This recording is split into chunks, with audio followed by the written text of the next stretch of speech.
अच्छा, आज के लेक्चर में हम लोग करेंगे क्वेश्चन नंबर 3। ये वेरी वेरी इंपॉर्टेंट क्वेश्चन है। कहता है कि prove show that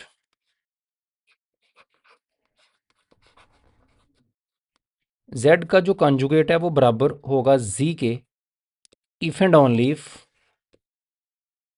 z is real. देखें, इफ एंड ओनली इफ का आपको शायद इतना नॉलेज ना हो पहले से। इसका मतलब दो हिस्से हैं इस क्वेश्चन के। कहता है अगर z कॉन्जुगेट z के बराबर होगा ना, अगर आप इसे मान लो, तो आप फिर मुझे प्रूव करके दो कि फिर z रियल होगा, वो कॉम्प्लेक्स नंबर नहीं होगा, और यानी कि उसमें इमेजिनरी पार्ट नहीं होगा। और अगर आप ये मानते हो ना z रियल है, तो फिर मुझे प्रूफ करके दो कि z का कॉन्जुगेट z के बराबर आएगा। सो इसको मानना है, इसे प्रूफ करना है, फिर इसे मानना है और इसे प्रूफ करना है। इफ एंड ऑल इफ का ये मतलब होता है। तो देखें, प्रूफ अब आपकी चॉइस है, आप पहले किसे मानना चाहते हो और किसे प्रूफ करना चाहते हो। तो मैं सपोज करता हूं, पहले सपोज ये वाली चीज पहले मान लेते हैं कि ये सही है, z इज रियल। अच्छा, जब आपने z को रियल मान लिया, इसका मतलब है कि रियल नंबर वो होते हैं जिनमें इमेजिनरी पार्ट ज़ीरो होते हैं। सो अगर आपका z z किस फॉर्म का होता है, पिछले क्वेश्चन में भी देखा है, a प्लस एटा बी की फॉर्म का।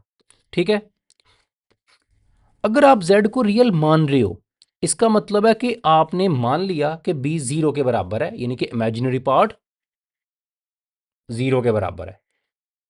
तो फिर z क्या बन जाएगा आपका, a plus iota into zero. ये एमसीक्यूज के लिए भी याद रखें कि रियल नंबर वो होते हैं जिनमें इमेजिनरी पार्ट जो है वो ज़ीरो होता है। ठीक है, तो z फिर किसके इक्वल आ गया, a के। एटा ज़ीरो ज़ीरो तो ज़ीरो ही हो जाएगा ना।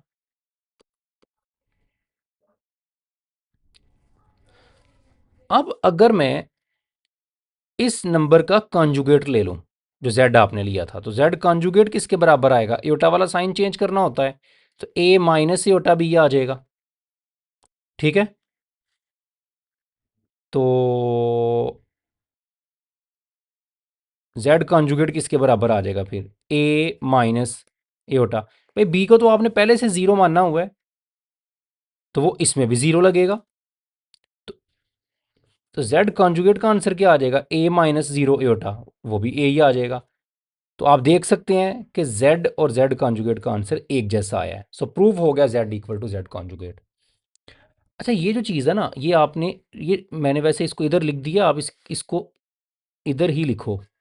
ठीक है, z equal to a plus iota b और z conjugate equal to a minus, मैं इधर लिख देता हूँ कि z equal to a plus iota b है और z conjugate equal to a minus iota b है। और फिर आप ये करो, सपोज z इज़ रियल, तो उसमें आपका इमेजिनरी पार्ट ज़ीरो होगा, तो b क्या किसके बराबर होगा, ज़ीरो के। और फिर इसमें और z कॉन्जुगेट में b को ज़ीरो पुट करोगे तो ये आपके ये बनेगा। इसको इस तरह से ना बिल्कुल साइड पे ना करके लिख देना कि एग्जामिनर को नज़र ही ना आए। अच्छा, कन्वर्स, अब उलट काम करने लगे हैं। अब हम मान लेते हैं, सपोज कर लेते हैं अब कि z इक्वल है z कॉन्जुगेट के, और आपने प्रूफ क्या करना है कि z रियल होगा। और z को रियल प्रूफ करने का एक ही तरीका है कि मैं इमेजिनरी पार्ट को ज़ीरो प्रूफ कर दूं। सो अब मैंने ये प्रूफ करना है कि b ज़ीरो के बराबर होगा। देखते हैं हम ये कर पाते हैं कि नहीं। ओके, z को z कॉन्जुगेट के इक्वल मान लिया, ये मैंने सपोज कर लिया। z किसके बराबर है, शुरू में आपने क्या लिखा है, कम्प्लेक्स नंबर है, a प्लस एटा बी की फॉर्म का है। z कॉन्जुगेट कैसा है, a minus iota B.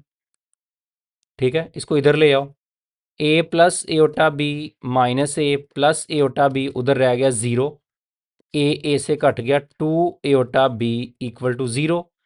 To iota इधर मल्टीप्लाई हो रहा है, उधर जाकर डिवाइड होगा, सो बी आपका आ गया zero by two Etah. So zero by two एटा तो ज़ीरो ही होगा, ऊपर ज़ीरो आए तो आंसर ज़ीरो ही आता है। तो यही तो प्रूफ करना था।